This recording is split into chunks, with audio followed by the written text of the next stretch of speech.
This is Hidden Killers with Tony Bruschi. I used to think that this was one of the creepiest Kohberger graphics that we have. Yeah, it's AI. It's a representation of him. And then I was going to bed last night, kind of just perusing through the news and cases that we follow. And I came across this photo. And I went, oh shit, that's creepier. That's a lot creepier than the other photo. And this is a real one. It's Brian Kohberger, the morning after the murders, smiling, giving a thumbs up in his bathroom, void of a shower curtain. And looking all cleaned up, got his hair slicked back. I think he's wearing headphones, unless that's really weird hair. I think it's headphones. I don't know. And you'll notice there's some interesting friction marks, on his thumb, as if you were, holding something and, maybe using it repeatedly on people. Oh, I don't know, a knife? You're accused of murdering those 4 college students with? That within hours of the murder, you're taking this picture of yourself, all proud. I don't know if you're sending this off to your other incel buddies or what. Like, yes, I got more girls that rejected me for being horribly creepy and a shitty human being. I don't know if that's what's going through his mind. I don't know how incels think. I'm thinking maybe that's, I don't know. I think it's probably a lot darker than that. With the knife that I bought on Amazon in May. Oh, yeah. He bought the knife. That's even bigger news than the picture. He bought the damn knife. We've heard inklings of this for quite some time. It was revealed on Dateline. At least the accusation was made on Dateline quite a ways back with Coffindaffer, who we will talk to later this week about all this, and I cannot wait for that conversation. He bought it. It's in the evidence. It's documented. He bought the knife. He bought the sheath. My reaction was simply game over. What do you think? Tell me in the comments here on YouTube, or if you're listening to the podcast, go to our YouTube page and make some comments there. If you're listening on a platform that has comments, leave them there. He bought the knife. He bought the knife sheath. And he's given a thumbs up hours after he allegedly killed those kids. Not the kind of thing that you want to have come out in a trial. Some could call that quite damning. I mean, that little thumbs up photo may be the ticket to get a bullet straight in your heart from a firing squad, Brian. Good job, Mr. Criminology. You really saw that one through. Just when you thought all the evidence was stacked against him like an overfilled plate at an all-you-can-eat buffet, prosecutors have now dropped the receipt for the K-bar sheath on Amazon. Yeah. It is there. The judge in Kohberger's case just delivered that major blow to the defense team, ruling that his Amazon purchase history is indeed going to be fair game at trial. They were fighting. They didn't want that. They didn't want any of it. The latest that I've been perusing and reading and hearing is now the argument will be, well, just because he bought it doesn't mean he killed them. Yeah, just because his DNA is on the sheath that's underneath the victim, that doesn't mean anything either.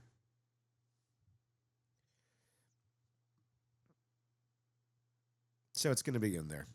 Kohberger's lawyers have fought very hard to keep this information out of the courtroom, arguing that Amazon's algorithm is to blame. And that clicking on an item doesn't mean he had any real intent to buy it. But he did. So now it's the algorithm. Those damn Amazon suggestions makes you buy a knife, and then you got a knife, and once you got a knife, what are you going to do with the knife? Well, you got to go kill some people, I suppose. That algorithm. Damn Amazon. Feeling like a bit of a stretch yet? Yeah. Because I think they're basically just fighting for Kohberger's life at this point. And I don't think a whole lot of people really care about it, other than maybe Kohberger himself and Ann Taylor. Really, just to be able to say, I saved that guy's life. I'm a damn good attorney. The prosecution is not buying the excuse of the algorithm, and the jury is going to hear all about what Kohberger was doing on his Amazon account in the months leading up to the night of the University of Idaho murders, where those 4 students were brutally stabbed to death in their home. Likely by this guy. Doing the thumbs up with the looking like damaged thumb. So, how damning is all of this? Let's break this down a little bit, because it looks pretty bad on the surface. And I'll tell you what, you dig a little deeper, it's still bad. But let's look at some other cases where shopping history has been used to argue the point. Let's see what happened there, too. But first, let's just break down the latest in this legal fight and why the defense is so desperate to make this evidence disappear, or what they wanted to have disappear. Kohberger is headed to trial in August of 25. Unless he pleads out, or they even offer that, which who knows. Facing 4 counts of first-degree murder and 1 count of burglary, prosecutors say they have the mountain of evidence, DNA on the knife sheath found at the crime scene, surveillance footage of his car near the house, and now he bought the murder weapon. For months, investigators have been combing through his digital footprint, and his Amazon account became a gold mine. They subpoenaed nearly a full year of records, everything he bought, everything he browsed, everything he clicked on. And sitting right there in the purchase history, a K-Bar USMC combat knife, the same military-style fixed blade prosecutors believe was used in the murders. It wasn't a knife he picked up on a whim. He bought it months before the killings in April of 22. Well, he was still living in Pennsylvania. Later that year, he packed up and moved across the country to Washington, where he started his PhD in criminology at Washington State University. 7 months later, 4 students were found stabbed to death in their home. The murder weapon was never recovered, but a sheath from a K-Bar knife was left behind right next to one of the victims, actually under one of the victims. And when forensic teams tested the snap on the button, they found Kohberger's DNA. It's a pretty simple case in the prosecution's angle. It was premeditated. Kohberger didn't just show up one night with a random weapon. He shopped for it, selected it, purchased it, and bought and brought it with him when he went to Washington. The fact that it happens to match the exact type of knife used in the crime, that's not a coincidence, they argue. That's planning. Because it is. And if that wasn't bad enough for the defense, investigators didn't just stop at his purchase history. They went deeper, analyzing in his browsing history and click activity on Amazon to see what else he was looking at in the days and weeks before the murders. Was he researching similar knives, looking at self-defense or tactical gear, checking out cleaning products that could help cover up a crime? That's what prosecutors want to show the jury. Now enter the defense's frantic attempt to shut all of this down before trial. It's not hard to see why Kohberger's lawyers wanted this Amazon data buried. Jurors hear that he bought an identical knife to the one used in the crime with his DNA on it. It's going to be incredibly difficult for them to believe this was some kind of mistaken identity, or that an unknown intruder committed the murders or broke into his house and took his knife and killed people. So the defense pulled out every argument they could to get the judge to toss the evidence. First, they went after the click activity data, saying that it's vague, misleading, and unfairly prejudicial. Their argument, just because someone clicks on a product doesn't mean they actually want to buy it. Sure, But when they actually buy it, they buy it. Amazon's algorithm constantly suggests products based on past searches. So maybe Kohberger didn't even seek out the K-bar knife. Maybe it was just thrown in front of him by Amazon's recommendation system, and it just so happened that he thought, hey, I need a knife. Gotta go kill some folks. Then they tried another approach. What if someone else in his family used the account? Maybe Kohberger wasn't even the one shopping for the knife. Maybe it was his dad or his sister or a vagrant off the streets who had access to the same account. Walking into his house, checking out Amazon. After all, an Amazon purchase history doesn't come with a fingerprint attached. And finally, they hit the biggest technicality. The actual murder weapon was never found. Sure, the sheath was left behind, but without the knife itself, how can they prove that specific K-bar knife he bought is the same one that was used in the crime? Now, legally speaking, these are all fair points to raise, especially the last one, but they weren't enough to convince the judge. In a ruling handed down just this month, Judge Stephen Hippler, denied the defense's motion to block the Amazon records from trial. He ruled that the purchase history, browsing history, and related data are very relevant and admissible evidence, meaning that the jury will hear about it. It's a massive win for the prosecution because even though buying a K-bar knife isn't illegal, the context around that purchase makes it damning. The state's argument is very simple. He bought it, he had it, and then a knife just like it was used to kill 4 people. So what does that mean for Kohberger's trial? It means the prosecution now has one more powerful piece of evidence to argue that this crime was carefully planned. If jurors believe that Kohberger bought this knife with intent, it completely destroys any argument that this was some kind of impulsive act. It also makes the defense's job a whole lot harder because if they want to argue that this was a random killing or that someone else was responsible, they now have to explain why Kohberger just happened to own the same kind of knife used in the crime.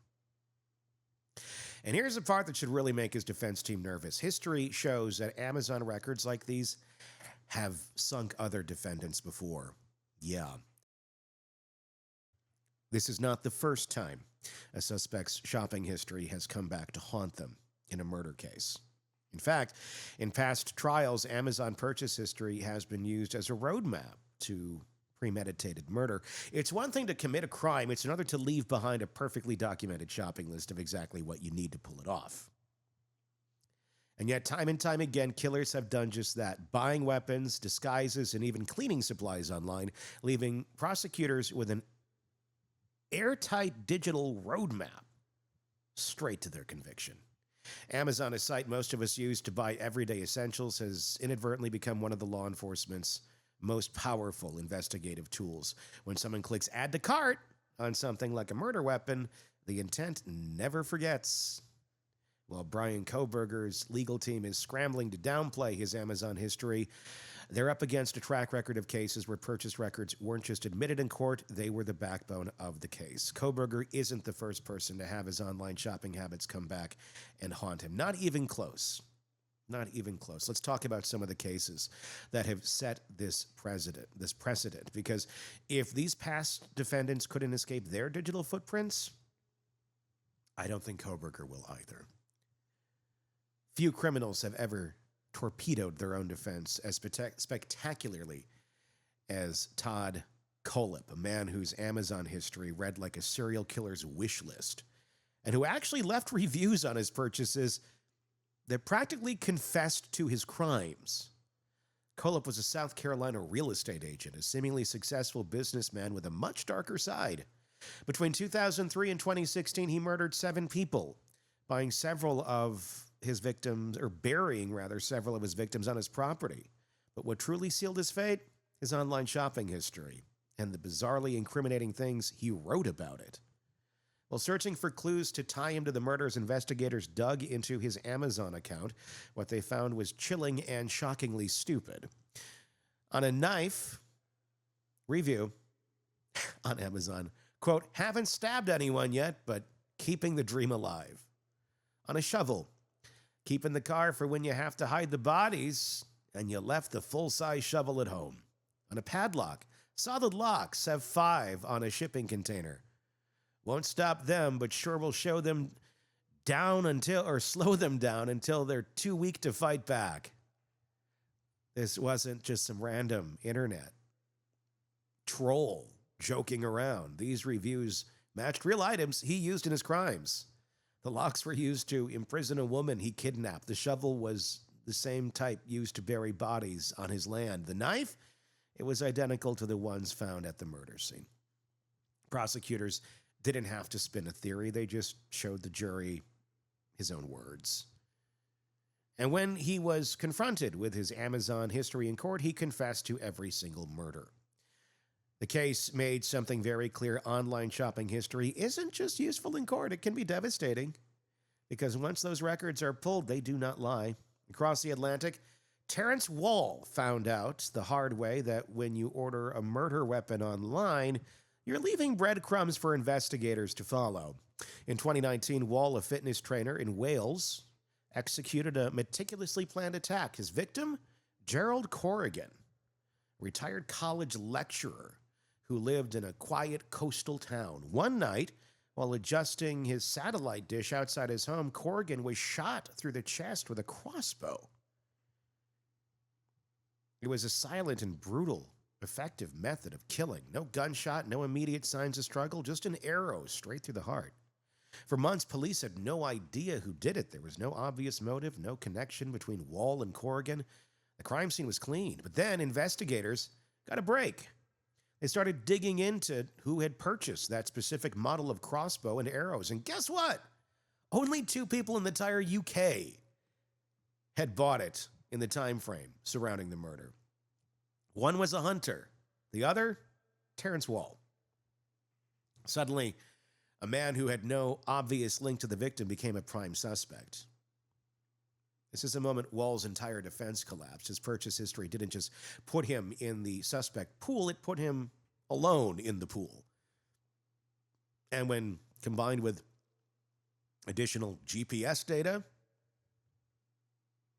which exists here, and surveillance footage, which exists here, it was enough to convict him. And just like that, his meticulous, well-planned crime unraveled. The next case wasn't about a calculated silent attack. It was about a seemingly random, brutal stabbing in Manhattan. But just like in Kohberger's case, Amazon played a crucial role in proving it was anything but random. In 2018, Anna Johnston, a 24-year-old woman living in an upscale apartment building, attacked and killed her upstairs neighbor, Susan Trott. There's no clear reason for the murder. Johnson and Trott weren't known to have any conflicts. But what sealed the case against Johnston? She had purchased the exact murder weapon on Amazon. 9 months before the attack, Johnston had bought a distinctive dagger. Because, yeah, who doesn't use daggers in murders these days? It wasn't the kind of knife you'd find in a standard kitchen set. It was a unique, specific dagger, and a deadly one. And in a move that essentially ended any chance of an insanity defense, her own attorney stood up in court and said, she killed the victim with a knife she bought on Amazon 9 months before. The prosecution pounced. If Johnston had been mentally unstable and this was some impulsive, unplanned act, why was there a perfectly timed weapon purchase nearly a year before? The jury saw it for what it was, premeditation. Once again, Amazon history became the silent witness that prosecutors needed. Some criminals use Amazon to buy a single murder weapon. Others, they build a whole shopping cart full of crime supplies. That's exactly what Tyrese Haspel did before he murdered his boss, Fahim Slay, a millionaire tech entrepreneur in New York City. Haspel, who had been stealing money from Slay, knew he was about to get caught. So instead of facing the consequences, he decided just to kill him. And his Amazon receipts told the entire story of how he planned to do it. More than a month before the murder, Haspel started buying a black face visor. A very specific style of disguise, a taser. He then used all these things during the attack, stunning Slay with a taser and killing him in his apartment. Prosecutors did not need to guess whether this was premeditated. His Amazon history was a literal checklist of his crime. And then there's James Craig, a dentist from Colorado, who didn't use a knife or a gun. He used poison and left behind a glaringly obvious Amazon receipt. Craig's wife started falling mysteriously ill. Doctors could not figure out what was going on. Then in March of 2023, she died. Kind of odd, right? Investigators retraced every step of her final weeks, and that's when they found Craig's online shopping history. Before she got sick, he had ordered arsenic and cyanide on Amazon. Who knew you could get that on Amazon? Wonder if it's a Prime Day deal. The prosecution didn't need to prove anything else. No jury was going to believe that he just happened to buy poison and then his wife just happened to die from it. The timing was everything, and just like in the cases before, his Amazon purchase history was the smoking gun. So what does that mean for Brian Kohberger? It means that if past cases are any indication, his defense is in serious trouble. Because whether it's a knife, a crossbow, a disguise, or poison, Amazon history has been one of the most damning types of evidence used in modern trials. Jurors don't need to rely on witness testimony. They don't need to interpret vague circumstantial evidence. They can see it for themselves. A digital paper trail of intent. They don't have to learn about different types of DNA anymore in this case either. Or is this that type? Is it what? That Amazon history might be even stronger. And if prosecutors in Kohberger's case can show that his Amazon history follows the same pattern as these past killers, he may end up just another name on a growing list of people who have sealed their own fate with a simple online purchase. So what does this mean for the future criminals out there and their shopping histories? Well, there was a time when solving a murder meant chasing down witnesses, hunting for fingerprints, and hoping the suspect left behind some careless physical trace of their crime. But in 2025, murder investigations often start somewhere entirely different, with a subpoena to Amazon. Forget following money. Now, law enforcement is following the purchase history.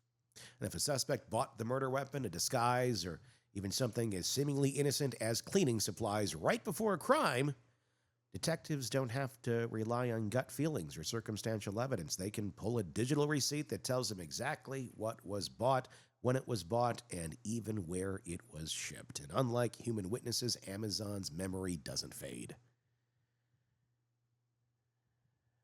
But apparently Kohberger's does. Because it's another piece that Mr. Genius Boy here thought he was too smart. Oh, by the way, his history also shows he was looking at other knives after the crimes, too. I don't know what that says. Was it buy another knife and then, see, I still have my knife here. Check it out. There's no DNA. It couldn't be the one. I got my knife sheath here. Or was he thinking about round two? I don't know. He's still innocent until proven guilty. But the being proven of guilt is getting stronger and stronger and stronger every single day. What do you think? How damning is this? Tell me in the comments. I would love to hear it. Yeah. This was the piece I think a lot of us have been waiting for to be officially dropped. And here it is. So let us know what you think in the comments on YouTube. If you're listening to the podcast, hey, if there's a place to comment there, do it. Reply on social media or go over to YouTube and check us out. You can watch us do these shows as well and see evidence as we put it up on the screen every single day. I'm Tony Bruschi. Thanks for watching. Craving non-stop true crime updates? Press subscribe now and get the latest cases, analysis, and expert commentary delivered straight to your feed, only from the Hidden Killers podcast and True Crime Today.